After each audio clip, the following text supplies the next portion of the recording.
अब चूड़ियाँ कसने की ज़रूरत है।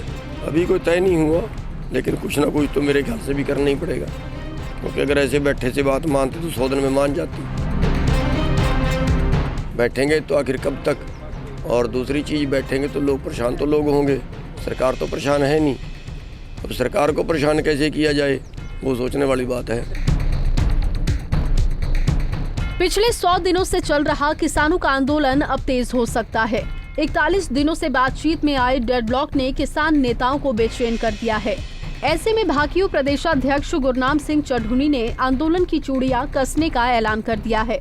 बहादुरगढ़ बाईपास पर चल रहे किसानों के धरने पर पहुंचे गुरनाम सिंह चढ़ूनी ने कहा कि अब सरकार को परेशान करने का वक्त आ गया है, क्योंकि 100 दिनों से ये सरकार किसानों के आंदोलन और उनकी तकलीफों को देखकर भी अनदेखी कर रही है।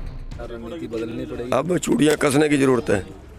हाँ, चूड़ियाँ कसने की ज़रूरत तो है, लेकिन सभी लोगों की जो सहमति बनती है उसी पे काम करना होता है। और उसकी मीटिंग अभी 9 तारीख को फिर रखी है। 3-4 दिन पहले भी थी। तो जो 3-4 दिन पहले थे वो 2 ही प्रोग्राम लिए गए थे, एक KMP जाम करने के 5 घंटे के लिए और दूसरा महिला दिवस मनाने का 8 तारीख को। तो कोई बड़ा प्रोग्राम उसमें लिया नहीं गया। अभी 9 की मीटिंग फिर है, तो देखो उसमें क्या होता है। क्या होना चाहिए बड़ा प्रोग्राम, क्योंकि संयुक्त मोर्चा की बैठकों में ये होना चाहिए तो मेरे कहने से नहीं होगा ना। होना चाहिए तो मैं कह दूं और वहाँ पास ना, और फिर वो कहेंगे कि आपने क्यों कह दिया, वो एक डिस्प्यूट खड़ा हो जाता है।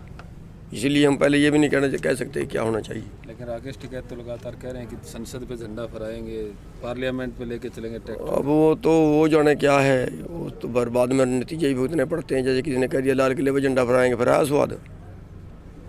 अब मतलब कहने में और करने में बड़ा अंतर होता है। तो और दूसरी चीज़ ये है कि भाषण कोई और चीज़ होती है, और जब हम कोई मीडिया में बोलते हैं तो कोई और चीज़ होती है। भाषण तो लोगों को एक मोड़ देने के लिए भी कह देते हैं, क्योंकि लोग भी तो यही चाहते हैं ना कि लोगों को ऐसी भाषा उनको सुने जिससे वो एग्रेसिव हो जाए। तो इसलिए भी स्टेज पकड़ के कई बार नेता बोल देता है। तो दिल्ली जाने की तैयारी दोबारा से करेंगे, क्योंकि दबाव बनाने के लिए तो कुछ तो करेंगे आप। अभी कोई तय नहीं हुआ, लेकिन कुछ ना कुछ तो मेरे ख्याल से भी करना ही पड़ेगा, क्योंकि अगर ऐसे बैठे से बात मानती तो 100 दिन में मान जाती। अब मेरे को भी लग रहा है कि सरकार की मानने की तो नीयत है नहीं। ये तो देखने के इंतज़ार पे आगे कि बैठे रहने दो फिर, और बैठेंगे तो आखिर कब तक, और दूसरी चीज़ बैठेंगे तो लोग परेशान तो लोग होंगे, सरकार तो परेशान है नहीं। अब सरकार को परेशान कैसे किया जाए वो सोचने वाली बात है। चढ़ूनी ने इस मौके पर साफ कर दिया है कि दिल्ली कूच का कार्यक्रम अभी तय नहीं है, लेकिन सरकार के खिलाफ अब कड़ा रुख लेने का समय जरूर आ गया है। आगामी 9 मार्च को संयुक्त किसान मोर्चा की बैठक होने जा रही है, जिसमें संसद मार्च से लेकर कई कड़े फैसले लिए जा सकते हैं। किसान नेता चढ़ूनी का कहना है कि सरकार को किसानों से कोई मतलब नहीं है, वो पूंजीपतियों के हाथों बिक गई है। इसीलिए अब आंदोलन को लेकर कड़े फैसले की सख्त जरूरत है। नहीं, सरकार तो जो कह रही है, सरकार तो पूंजीपतियों के पास बिक चुकी ना। वो तो देश का ठेका ले लिया बेचने का उसने। तो वो तो जो कहते हैं उसका उल्टा करते हैं। तो ये वार्ता कब शुरू होने की उम्मीद है, क्योंकि नहीं, वार्ता का भी कोई तय नहीं। भूपेंद्र हुड्डा ने कहा कि हमें आज हरियाणा सरकार के खिलाफ अविश्वास प्रस्ताव की भी बात हो रही है, रोज मार्च भी निकले आज। देखिए वो लाएंगे तो अच्छा है, लेकिन अगर केवल वोट के लिए करें फिर गलत है। अगर वो ले आएँ फिर तो अच्छा है, स्वागत है। लेकिन ये नहीं है ना कि हम मुद्दे को देख के बोल रहे फिर बाद में भूल जाए, वो गलत होता है। देश भर में आज MSP यात्रा का तो कोई प्रोग्राम नहीं है। कर्नाटक के गुलबर्गा से 5 मार्च से आज तो वो तो किसी एक स्टेट का एक स्टेट का होगा ना। MSP यात्रा किसी एक स्टेट का होगा, क्योंकि वहाँ फसल जल्दी आ गई है तो वहाँ उनका अपना है।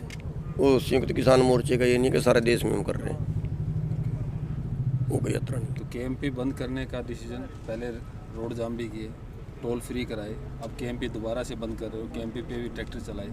किस तरीके से आंदोलन किस मोड़ पर जा रहा है? और कि खाली बैठे से कहीं ना कहीं तो चोट मारते रहे, तो वो चोट मारने वाली होती है। अब एक चोट ये और मार देंगे। तो आगे आपका क्या मानना है कि आगे किस तरीके से? आगे अगर मैं बता दूं कि ये करना है, फिर मीटिंग का कौन करेगा? फिर मीटिंग तो कोई हुई नहीं, फिर तो मेरी आड़े चल गई बात। अब मैं एक प्रधान हूँ तो फिर तो कह दूँ जब 100 है वो तो कैसे करेंगे? बता दें कि 9 मार्च की बैठक से पहले संयुक्त किसान मोर्चे ने कल यानी कि 6 मार्च को 5 घंटे तक केएमपी बंद करने का ऐलान किया है। साथ ही 8 मार्च को महिला दिवस मनाने का फैसला किया है। हालांकि 100 दिनों के इस आंदोलन में किसानों ने तमाम प्रकार के संघर्ष किए, चक्का जाम किया, भारत बंद किया, रेल रोको आंदोलन भी किया, लेकिन फिर भी सरकार जहां खड़ी थी वहीं पर खड़ी है। ऐसे में अब किसान नेताओं ने आंदोलन की चूड़ियां फिर से कसने का संकेत दिया है। अब देखना होगा कि किसानों का अगला कदम क्या होगा और इस बार किसान सरकार को मांगे मनवाने पर मजबूर कर पाएंगे या फिर नहीं। बहादुरगढ़ से प्रवीण धनखड़, पंजाब केसरी टीवी।